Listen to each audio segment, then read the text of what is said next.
महादेवाय त्र्यंबकाय त्रिपुरांतकाय त्रिकाग्निकालाय कालाग्निरुद्राय नीलकंठाय मृत्युंजयाय सर्वेश्वराय सदाशिवाय श्रीमान महादेवाय नमः।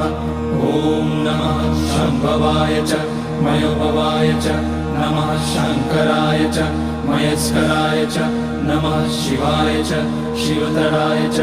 ओम त्र्यंबकं यजामहे सुगंधिं पुष्टिवर्धनम् उर्वारुकमिव बन्धनान् मृत्योर्मुक्षीयमामृतात्।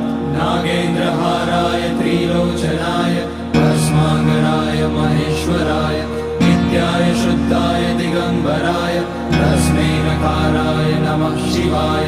मंदाकिनी सलिल चंदन चर्चिताय नंदीश्वर प्रमथनाथ महेश्वराय मंदार पुष्य बहुपुष्य सुपूजिताय